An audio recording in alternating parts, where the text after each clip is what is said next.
नमस्कार, सीएनबीसी आवाज मोतीलाल ओसवाल स्टूडियोज में आप सभी का स्वागत है। मैं हूं आपके साथ कंचन नौटियाल और मेरे साथ है प्रेजेंट आज मार्केट एक्सपर्ट आशीष बहेती जी।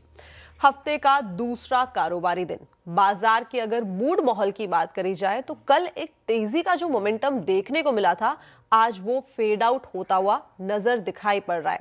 निफ्टी 50 चार्ट्स आपके स्क्रीन पे ऑलरेडी आ गए हैं। काफी ज्यादा लोअर लेवल्स पे इस टाइम कामकाज होता हुआ दिखाई दे रहा है। वहीं अगर बैंक निफ्टी की भी बात करी जाए तो वहां पे भी जो प्रेशर है वो बाउंड अप होता हुआ नजर आ रहा है और इस जो प्रेशर है उसको सबसे ज्यादा सपोर्ट मिल रहा है जितने भी पीएसयू बैंक्स हैं, वहां से जो बिकवाली है हावी होती हुई नजर आ रही है।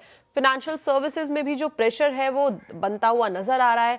बजाज फाइनेंस के नंबर्स आए और नंबर्स के बाद एक प्रॉफिट बुकिंग देखने को मिल रही है।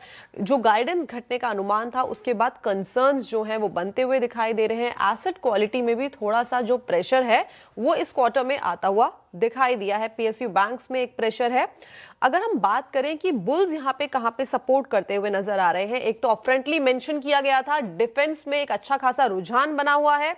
आईटी पैक में भी इस टाइम पे तेजी का जो रुख है वो बना हुआ है और साथ ही साथ अगर कैपिटल गुड्स और केमिकल की हम बास्केट देखें तो यहाँ पे भी जो रुझान है वो पॉजिटिव साइड में ही दिखाई दे रहा है। बट इसके अलावा जितने भी मेजर इंडाइसेस हैं, जो बिकवाली है वो हावी होती हुई नजर आ रही है। लेकिन इस टाइम पे मार्केट में करा क्या जाए, किस तरीके से बाजार को समझा जाए, ये जान लेते हैं बहेती जी से। बहेती जी, गुड मॉर्निंग। गुड मॉर्निंग कंचन जी। जी बहेती जी, किस तरीके का लग रहा है मार्केट का पूरा सेटअप? कल हमें एक अच्छी खासी तेजी का रुझान देखने को मिला था और आज थोड़ा सा मार्केट का मूड जो है वो पस्त है। डिस्पाइट अगर ग्लोबल क्यूज की बात करें तो वहां से हैंडओवर पॉजिटिव साइड में आया था, फिर भी मार्केट में बिकवाली क्यों? जी देखिए, कल भी निफ्टी एक 20 डैमा को अप्रोच कर रहा था और वहीं पे रेजिस्टेंस आया और एक स्ट्रॉन्ग रेजिस्टेंस एरिया है 20 dam daily exponential moving average technical analysis के हिसाब से। और जब तक उसको सरपास नहीं करता है तब तक हम तेजी की तरफ रुख नहीं करेंगे। हमें लग रहा था कि आज शायद एक फॉलो थ्रू बाइंग देखने मिल सकती है, बट आज क्लियर इंडिकेशन दिया है, कल की पूरी तेजी फेड आउट होते हुए देखने मिली है। हमें लग रहा है शायद एक बार निफ्टी वापस नीचे के लेवल्स टेस्ट कर सकता है। तो जिनके पास भी लॉन्ग है, एग्जिट करने की सलाह है नीचे में, मुझे लगता है निफ्टी में वापस 25,300 तक का भी जोन एक बार रिविजिट किया जा सकता है। तो यहाँ पे शॉर्ट करने की सलाह नहीं रहेगी। कोई पुल बैक आता है, निफ्टी अगर 25,550 के आसपास में मिलता है तो वहां शॉर्ट किया जा सकता है 25,620 का स्टॉप लॉस लगाकर। सिमिलरली बैंक निफ्टी की बात करूँ तो देखिए, यहाँ तो सेलिंग प्रेशर कंटिन्यूअसली दिख ही रहा है और अदर देन पीएसयू बैंक्स यहाँ पे स्ट्रेंथ नहीं देखने मिल रही है। सारे के सारे प्राइवेट सेक्टर बैंक्स में प्रॉब्लम है और अब जब थोड़ा सा एनबीएफसी में भी प्रॉफिट टेकिंग देखने मिल रहा है तो यहाँ पे थोड़ा सा कंसर्न ज्यादा डीप होता हुआ देखने मिलेगा। तो यहाँ पे फ्रेश शॉट किया जा सकता है इन लेवल्स पे। जो स्टॉप लॉस मेंटेन करना है वो 57,880 का एसएल मेंटेन करे। नीचे में मुझे लगता है इसमें 57,300 तक का जोन देखने मिल सकता है। ओके, तो ये थी राय निफ्टी बैंक निफ्टी में शॉर्ट करने की सलाह के जो लेवल्स हैं वो बता दिए गए हैं दोनों ही इंडाइसेस में। चलिए आगे बढ़ा जाए और वो नंबर आपकी स्क्रीन पे इस टाइम पे लाया जाए जिसके थ्रू आप और हम हो सकते हैं कनेक्ट। इस व्हाट्सएप नंबर पे आपकी जो भी पोर्टफोलियो से जुड़ी क्वेरीज हैं उनको आप भेज सकते हैं। विल ट्राई कि ज्यादा से ज्यादा क्वेरीज को यहाँ पे एड्रेस किया जाए। अपार्ट फ्रॉम दिस, आप हमारे सोशल मीडिया प्लेटफॉर्म पे भी हमें जो सवाल हैं वो भेज सकते हैं। चलिए आगे बढ़ा जाए और जो सबसे पहले दर्शक हैं वो गुजरात से हमारे साथ जुड़े हैं, Ajay ji. Ajay ji, good morning. Good morning madam जी, क्या सवाल है? जी मैडम, मैं आपका रेगुलर कार्यक्रम देखता हूँ, बहुत अच्छा है, बढ़िया है, सब आप जो बता रहे हो सब सही रहता है। और मेरे पास आईओसी के 565 शेयर है, 85 के आसपास का खरीदी है मेरा। ओके, बाइंग प्राइस है 85 का और लॉन्ग टर्म के लिए रखना है और साथ में ऐड भी करना चाहता हूँ, तो कहाँ से ऐड कर सकते हैं उसको? ओके, 85 की खरीद है और इस टाइम पे पैसा ऑलमोस्ट डबल हो गया है। पिछले एक साल की ट्रेजेक्ट्री देखी जाए तो स्लोली ही सही लेकिन अच्छे एक डिसेंट रिटर्न्स जो हैं वो इसने जनरेट करके दिए हैं। करीब 22% का एक हमें ऑन एन एवरेज रिटर्न आता हुआ दिखाई दिया है। बट बहेती जी, आगे की ट्रेजेक्ट्री इसकी किस तरीके की दिखाई दे रही है? बिकॉज इस टाइम पे देखें तो अपने ऑल टाइम हाई के आसपास ही कारोबार कर रहा है। क्या यहाँ से अब हम देख सकते हैं कि एक गिरावट आए, वहां पे ऐड करा जाए? क्या स्ट्रैटेजी? जी, ये देखिए स्ट्रेंथ में है ये स्टॉक। और पिछले 2 हफ्ते पहले हमने एक बहुत बड़ा मूव देखा था स्टॉक में, उसके बाद थोड़ा सा कंसोलिडेट कर रहा है पिछले हफ्ते और इस ट्रेडिंग सेशन में, इस वीक के ट्रेडिंग सेशन में। बट हमें लग रहा है कि एक फ्लैग का पैटर्न बन रहा है और उसका ब्रेकआउट आता है तो इसमें 185 तक का जोन देखने मिल सकता है। तो सर्टनली शॉर्ट टर्म में तो 185 तक का जोन इसमें देखने मिल सकता है, तो होल्ड करने की ही सलाह है। एक स्टॉप लॉस जरूर इन्हें मेंटेन करना चाहिए 155 के करीब का, और 160 के आसपास में आता है तो वहां थोड़ा सा और ये पोजीशन को ऐड कर सकते हैं। ओके, तो ये थी राय आईओसी के ऊपर। जो सेटअप है वो स्ट्रांग दिखाई दे रहा है, स्ट्रैटेजी आपको बता दी गई है। चलिए आगे बढ़ते हैं और सांगली से संजय जी हमारे साथ जुड़े हैं। Sanjay ji good morning. Good morning जी क्या सवाल है? मेरे पास पेटीएम के 250 शेयर है, 572 से दिए थे, क्या Okay. करें अब? अच्छा, लॉन्ग टर्म का पर्सपेक्टिव है आपका या फिर शॉर्ट टर्म का? नहीं, लॉन्ग टर्म का। लॉन्ग टर्म का पर्सपेक्टिव है एंड 572 माय बैड की खरीद है एंड 250 शेयर्स है पोर्टफोलियो में। यहाँ पे अच्छा खासा एक जो गेन है वो होता हुआ दिखाई दे रहा है। इनफैक्ट अगर न्यू एज कंपनीज देखें तो 11 कंपनीज है जो लिस्टेड हैं, उसमें से 7 को अभी तो लॉस हो रहा है, लेकिन जिनको प्रॉफिट हो रहा है वो केवल 4 कंपनीज है, जिसमें सबसे पहला नाम ही है जो पेटीएम का आता है। अगर इस साल का ही इसका मुनाफा देखें आप तो 135 करोड़ का है, जो कि पिछले साल सेम क्वार्टर में हमें केवल 50 करोड़ का देखने को मिला था। तो एक अच्छा फिनेंशियल टर्म्स में तो इसने एक सपोर्ट दिखाया है, बट टेक्निकल चार्ट्स पे किस तरीके का दिखाई दे रहा है भैती जी? जी, ये देखिए चार्ट्स पे तो बहुत अच्छी स्ट्रेंथ बनी हुई है और कंटिन्यूअसली इसमें बाइंग इंटरेस्ट बना हुआ है। बट सिंस ये अच्छे प्रॉफिट में, तो हमारी सलाह रहेगी कि यहाँ पे एटलीस्ट आधा जो क्वांटिटी है उसमें ये प्रॉफिट बुक कर ले, क्योंकि आज जिस हिसाब से बजाज फाइनेंस के नंबर्स आए हैं शायद ये सेक्टर पे थोड़ा सा अब एक नेगेटिव व्यू चालू होगा, क्योंकि लीडर्स के अगर नंबर्स ऐसे आ रहे हैं तो शायद बाकी सब में भी थोड़ा सा फॉलो थ्रू फिनटेक या फाइनेंस कंपनीज में, एनबीएफसीज में थोड़ा प्रेशर या प्रॉफिट टेकिंग देखने मिल सकता है। तो यहाँ पे 50% में प्रॉफिट बुक कर ले, और लगे तो जिस हिसाब से बजाज फाइनेंस गिर रहा है, 1-2 हफ्ते अगर गिर के वो थोड़ा सा संभलता है तो वहां पे उसे पोजीशन ऐड कर सकते हो, तो एक डाइवर्सिफिकेशन भी हो जाएगा इनके पोर्टफोलियो में। ओके, तो यहाँ पे पार्शली आप प्रॉफिट बुक जो है वो करके चल सकते हैं। पेटीएम में थी राय। चलिए आगे बढ़ा जाए और पुणे से हमारे साथ बालचंद्र जी जुड़े हैं। Balchandra ji good morning. Very good morning madam. जी क्या सवाल है? मैडम के फिनटेक के मेरे पास 40 शेयर्स है, खरीद है 1129 की। अभी कैसा करें, ये रुके आगे बढ़ेगा या क्या करूं मैं?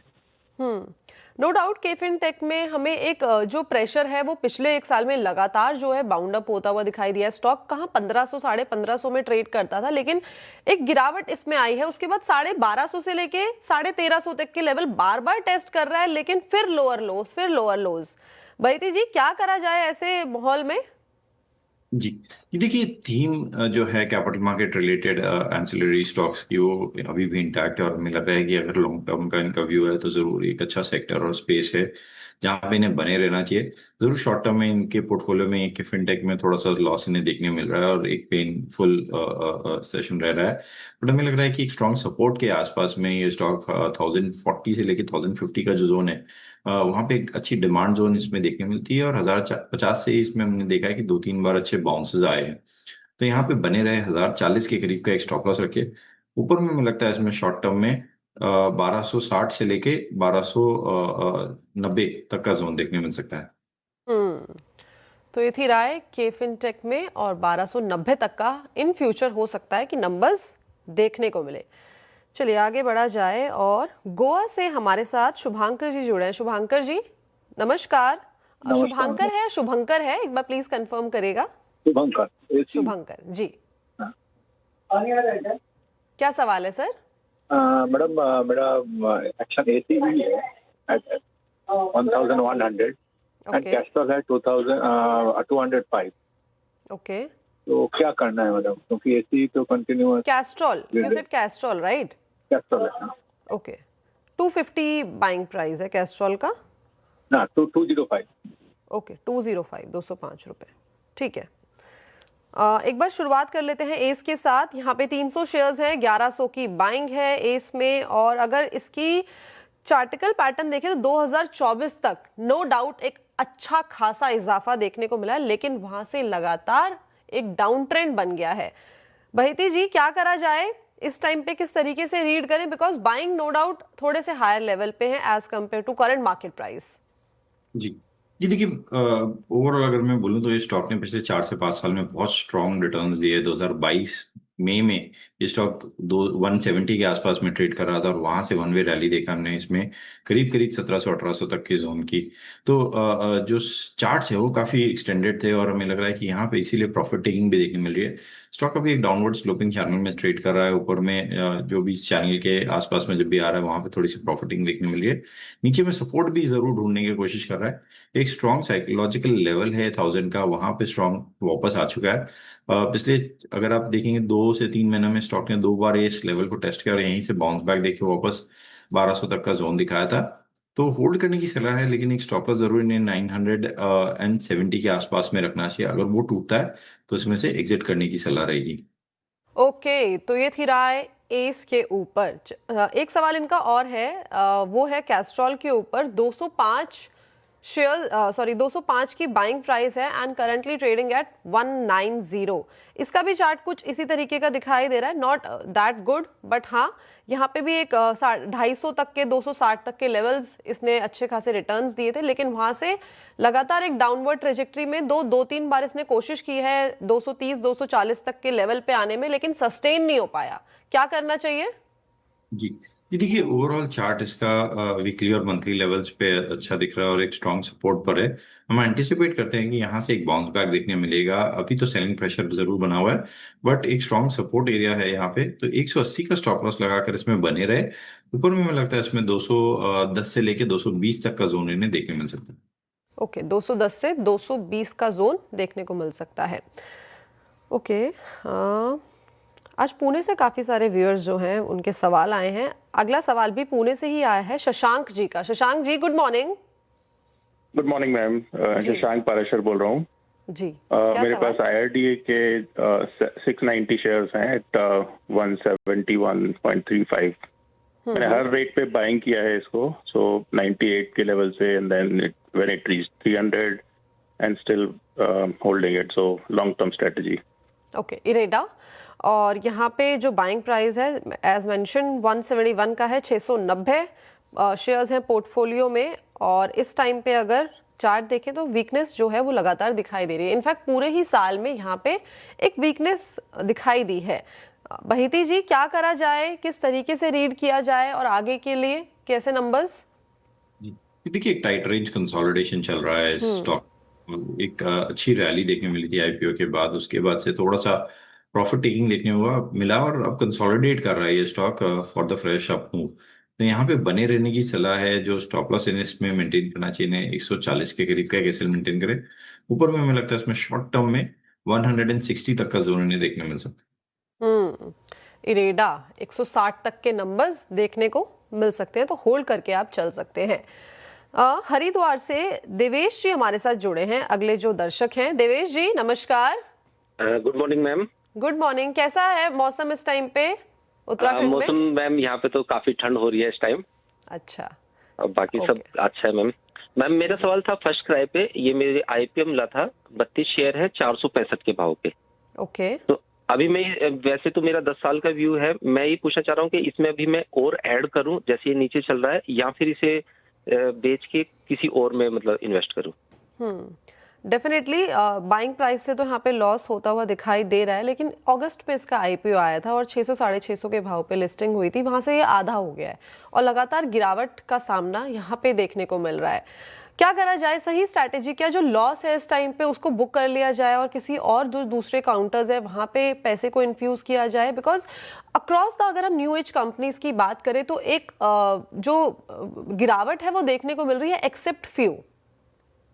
जी जी देखिए, यहाँ पे बने रहने की सलाह रहेगी। स्टॉक जब आईपीओ के बाद बहुत अच्छी लिस्टिंग हुई थी, जरूर उसके बाद एक क्लियर प्रॉफिट टेकिंग देखने मिल रहा है। बट हमें लग रहा है कि एसेंशन का व्यू लॉन्ग टर्म का है, और जब इनके आईपीओ के शेयर्स मिले थे और इन्होंने 700 में भी बुक नहीं किया था उसके, जो कि इसके हाइज बने थे, तो यहाँ पे अब एग्जिट करके थोड़ा सा सेंस नहीं बनता। तो हमें लग रहा है कि इस स्टॉक में अभी बने रहे। एक स्टॉप लॉस जरूर मेंटेन करे 320 के करीब का। ऊपर में मुझे लगता है इसमें एक बाउंस बैक देखने को मिल सकता है, और नया फ्रेश पैसा इसमें इन्फ्यूज ना करे। अगर फ्रेश पैसा इन्फ्यूज करना है तो एक बास्केट बनाकर न्यू एज स्टॉक जैसे इटर्नल, पेटीएम सब में है, वहां पे कोई गिरावट में उनमें पोजीशन ऐड की जा सकती है। ओके, तो स्ट्रैटेजी बता दी गई है और पेटीएम में आप जो है शिफ्ट होके चल सकते हैं। चलिए, अब वक्त हो गया है कुछ सोशल मीडिया जो व्यूअर्स हैं हमारे उनके साथ जुड़ा जाए। सबसे पहला सवाल संजीव जी का आया है। बहेती जी, इनके पास भारत इलेक्ट्रॉनिक्स के फ्यूचर्स हैं 418, क्या करा जाए? उन्होंने बोला है कि मैं इनको 3 महीने तक होल्ड करके चल सकता हूँ। जी जी, देखिए बीएल के अगर मैं फ्यूचर के लेवल की बात करूँ तो देखिए यहाँ पे बहुत स्ट्रॉन्ग मोमेंटम बन रहा है। डिफेंस आज पूरा स्पेस काफी अच्छा लग रहा है और जिस हिसाब से अब 20 डेमा के ऊपर निकल चुका है बीएल वीडीएल एचएल सारे स्टॉक्स में, जिस हिसाब से मोमेंटम बना है हमें लग रहा है इसमें एक अच्छा मोमेंटम देखने मिल सकता है। शॉर्ट टर्म में 430 से लेके 435 के लेवल्स इन्हें देखने मिल सकते हैं। तो होल्ड करें इस पोजीशन को। जो स्टॉप लॉस इन्हें मेंटेन करना चाहिए वो आज के डे लो के आसपास में 417 के करीब का एक स्टॉप लॉस मेंटेन करें। ओके, 417 का आपको लगाना होगा स्टॉप लॉस। अगला सवाल आशीष जी आया है अलग जी का। इनके पास आरईसी के शेयर्स हैं और बाइंग प्राइस है 591। नो डाउट यहाँ से काफ़ी ज़्यादा करेक्शन और 52 हफ्ते के हाई से भी आपने हाई पे खरीदा है। क्या करा जाए? मीडियम टू लॉन्ग टर्म का नज़रिया है। जी देखिए पीएफसी आरईसी इनमें काफी प्रेशर बना हुआ है और थोड़े से एनबीएफसीज सरकारी एनबीएफसीज में प्रेशर माउंट होता हुआ देखने मिल रहा है। बट एक स्ट्रॉन्ग सपोर्ट एरिया, एक जोन जहाँ पे से इसने 3 बार बाउंस दिया। फरवरी 25 में भी इन्हीं लेवल्स पे आया था और वापस अगस्त 2025 में भी इन्हीं लेवल से एक बाउंस दिया है। तो यहाँ पे हमें लग रहा है कि एक स्ट्रॉन्ग सपोर्ट एरिया और यहाँ पे वापस एक बाइंग इंटरेस्ट देखने मिल सकता है। बट यस, पुल बैक में इसमें सेलिंग प्रेशर भी बना हुआ रहेगा। थोड़ा सा कॉशियस रहे। पुलबैक में इसमें से वैसे तो एग्जिट करने की सलाह रहेगी, बट नीचे में एक स्टॉप लॉस इन्हें 340 का जरूर मेंटेन करना चाहिए। ओके, 340 का आरईसी के अंदर लगाना है स्टॉप लॉस। संजय जी का सवाल आया है आशीष जी, इनके पास ना लाइफ इंश्योरेंस के एलआईसी के 10,000 शेयर्स हैं पोर्टफोलियो में एंड बाइंग प्राइजेस 1,000 रुपीज़। काफ़ी करेक्शन तो नो डाउट देखने को मिल गया है, लेकिन कल इंश्योरेंस का डेटा आया था, वहाँ पे ये इसमें एक अच्छा रुझान देखने को मिला था। क्या लगता है आगे कैसे नंबर्स? जी जी, देखिए एक अच्छी बड़ी पोजीशन इन्होंने ले रखी है और क्वांटिटी भी अच्छी है। तो यहाँ पे हमें लग रहा है कि थोड़ा सा इन्हें कॉशियस रहना चाहिए। वैसे तो नंबर्स बहुत अच्छे आए थे एलआईसी का और एक अच्छा मोमेंटम उसमें देखने मिला था, बट उसके बाद थोड़ी सी प्रॉफिट टेकिंग भी देखने मिली है। देखिए 7 तारीख को नंबर्स के बाद स्टॉक ने ऑलमोस्ट जो हाई बनाया था वो 935 के करीब का बनाया था, बट उसके बाद 2 दिन कंटिन्यूसली फॉलो थ्रू सेलिंग देखने मिल रही है। तो फॉलो थ्रू बाइंग उसमें नहीं आई है। इनफैक्ट एक रिवर्सल सा पैटर्न बन रहा है। बट यहाँ पे एक स्टॉप लॉस जरूर इन्हें मेंटेन करना चाहिए, वो है 860 के करीब का।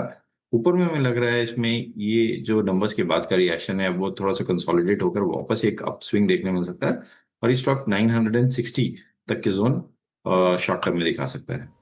ओके, ये थी राय एलआईसी के ऊपर। अद्वैत जी का सवाल आया है एसबीआई के ऊपर। इनके पास एसबीआई के 300 शेयर्स हैं पोर्टफोलियो में एंड बाइंग प्राइस है 730 रुपीज़। शानदार मुनाफा ऑलरेडी हो गया है, आगे क्या एक्सपेक्टेड?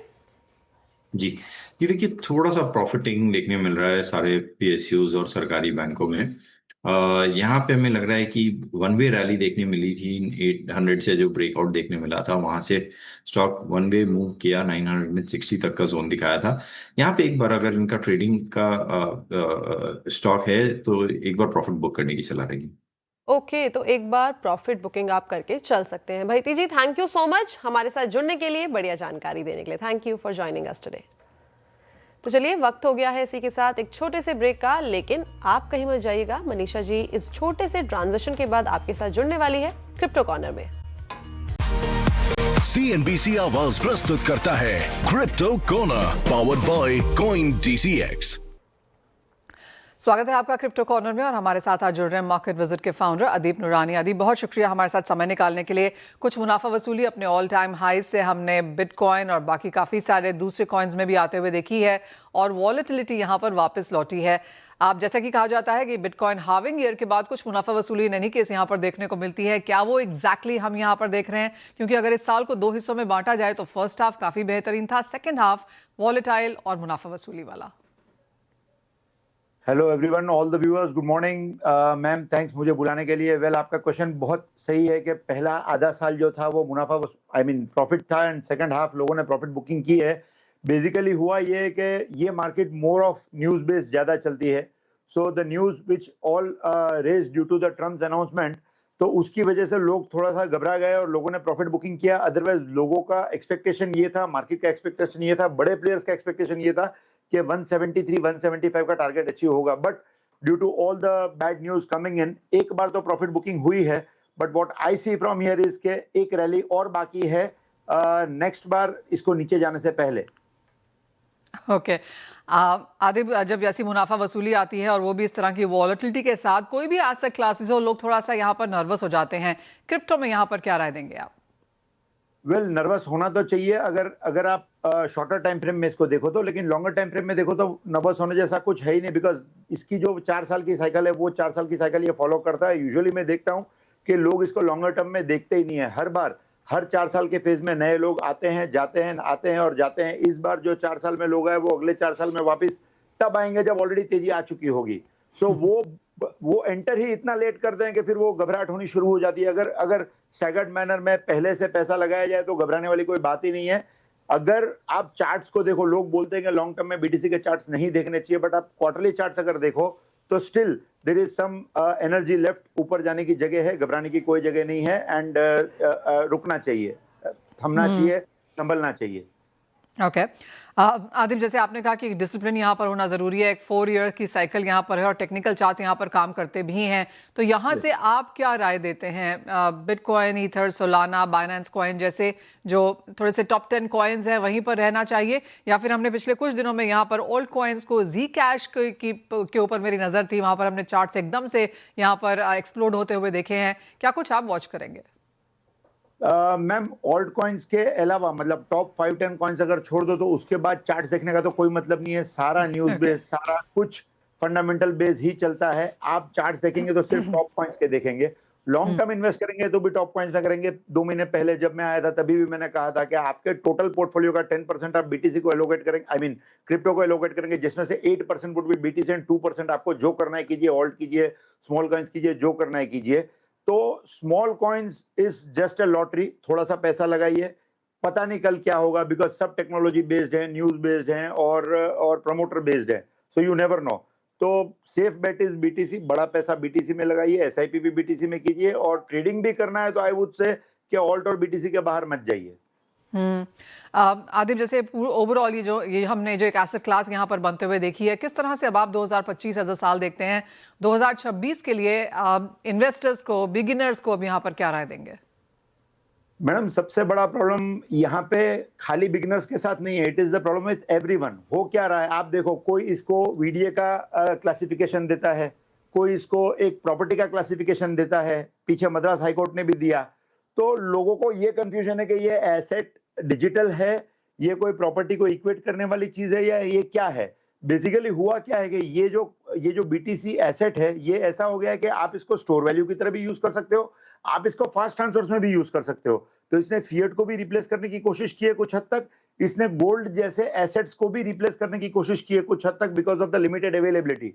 तो अकॉर्डिंग टू मी ये एसेट क्लास ऐसा है जो आगे जाके और ज्यादा इवॉल्व होगा। So keep putting money, keep your money invested in all digital assets. धीरे धीरे आप लगाएंगे तो फायदा ही होने वाला है, कोई घाटा नहीं होने वाला है। आदिब, एक फाइनल सवाल, और जैसे आपने कहा कि ओल्ड कॉइन्स को छोड़ दीजिए, बिटकॉइन में भी यहाँ पर रहना चाहिए। पिछले कुछ सालों में हमने देखा था लोग काफी हद तक मीम कॉइन्स में इन्वेस्ट कर रहे थे, वो एक कॉन्वर्सेशन है वो जो यहाँ से एब्सोल्युटली गायब होती हुई नजर आई है। तो आप कहेंगे बाजार में मैच्योरिटी है? वेल मीम कॉइन्स में लोगों ने इन्वेस्ट करना बंद तो किया ही नहीं है। दिक्कत यह है कि लोग कर तो रहे हैं लेकिन मेन स्ट्रीम में हम उनको एडुकेट नहीं कर रहे हैं कि मीम कॉइन को कैसे ट्रेड किया जाए। आई डोंट से कि मीम कॉइन्स में काम मत करो, meme coins are like penny stocks. आप कुछ भी बोल लो, स्टॉक मार्केट में जाके लोग पेनी स्टॉक्स में काम करने वाले हैं, तो मीम कॉइन में भी करेंगे, क्योंकि मतलब लोगों को 1 2 का 4 की आदत है, वो होने ही वाला है। तो आई वुड रादर से कि हम उनको ना बोलने के मीम कॉइन में मत जाओ, हम उनको एडुकेट कर दें क्या 5% से ज्यादा अपनी टोटल क्रिप्टो एलोकेशन का 5% से ज्यादा मीम कॉइन में लगाओ ही मत।